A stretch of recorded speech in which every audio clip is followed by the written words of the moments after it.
I grew up in southern Indiana, which makes me a Hoosier boy.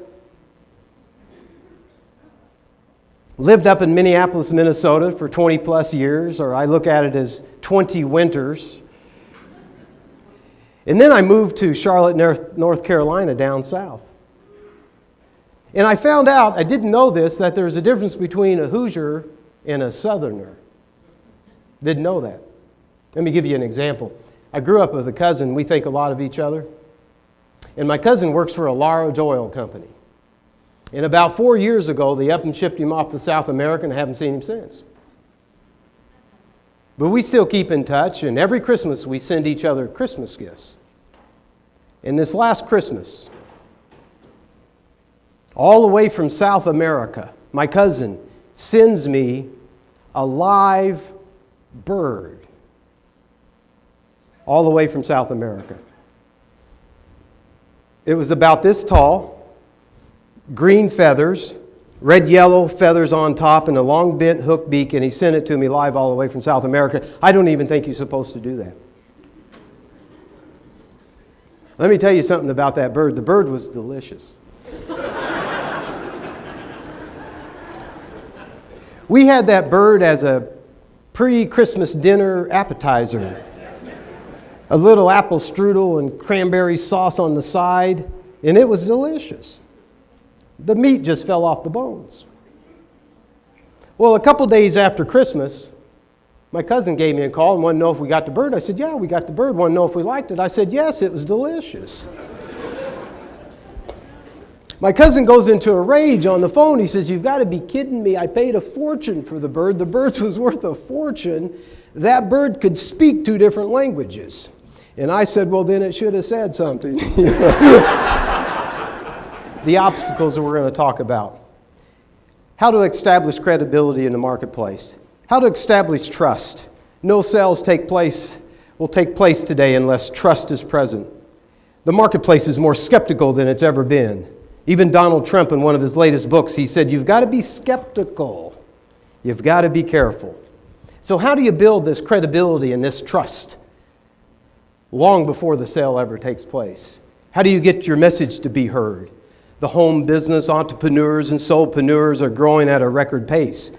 Everybody trying to get your attention, trying to get you to tune in to their radio channel. How to get your message heard and how to stand out, separate, differentiate yourself, where you become the clear choice, the first choice. You position yourself as number one. How about you and your business? What if you get chosen second? In my business, I don't make a lot of money. Someone calls up and says, Ricky, we almost selected you to be the speaker.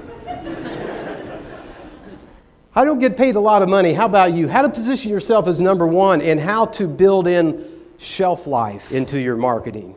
The sales cycle now is longer than it's ever been. It's taken longer for people to make decisions. They're researching more. The sales cycle has been expanded. How do you build in shelf life to stretch your marketing dollar, to get more value, more substance from what you're investing in your market? Those are the things that we're going to try to overcome. If we continue doing the same thing, what's going to happen?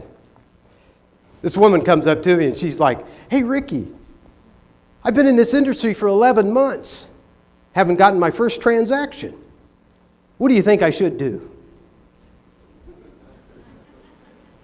I said, make a list of everything you've been doing and don't do that anymore, right? So just like Jim Rohn taught me, was to think differently.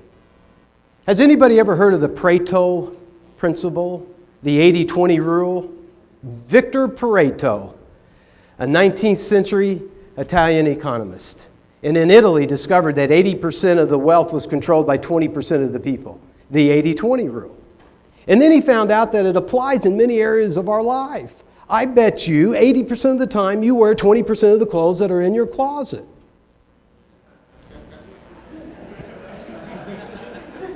In any sales organization, what happens? 80% of the sales comes from where? 20% of the people.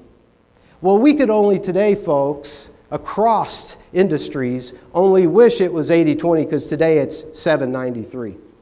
7% is dominating 93% of the marketplace across industries. Speakers, coaches, realtors, 7% on average, give or take a percent or two.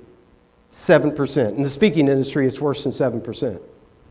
7% are dominating 93% of the market share. They're dominating 93% of the marketplace. So what I've done with this program is went out to find out what are the 7% doing that's absolutely dominating the marketplace. That's what this program's about. A research report. What are those 7% doing to dominate their marketplace? I'm here to report that to you. And I get every now and then, people will come up after the seminar and they'll say, you know, Rainbolt, that dominating attitude, you know, there's plenty to go around and you don't need a dominating attitude like that. There's plenty to go around amongst everybody. Not true. Give me any industry. The real estate industry. Last year, 5.5 million transactions. 2.4 million real estate agents. 2 transactions a year, couldn't even pay your car payment. There is not enough to go around amongst everyone equally. The few are dominating is the name of the game. And I understand, just like you, there's a difference between standard of living and quality of life. Standard of living is the income you make, the homes and the cars. Quality of life is how you live your life and the decisions that you make, the direction that you take your life in, based on predetermined principles and values. I understand, just like you, there's a difference. That's why we can't chase standard of living over here, this external stuff, at the expense of the internal success, at the expense of our relationships and our families or our health. What if you became wealthy and because of the errors in your judgments and decisions, you let your health fall? Guess what wealthy people will do to get their health back? Spend all of their wealth to get all of their health. So is it really worth it? Why not slow this down a little bit and make sure we keep this in balance? Keep this in balance. Jim Rohn taught me, he said, external success will never last long term unless internal success precedes it. Keep your life in balance. So how do you get prospects to trust you and establish credibility and build your identity to be chosen number one? How do I set up a marketing system that attracts qualified and motivated prospects?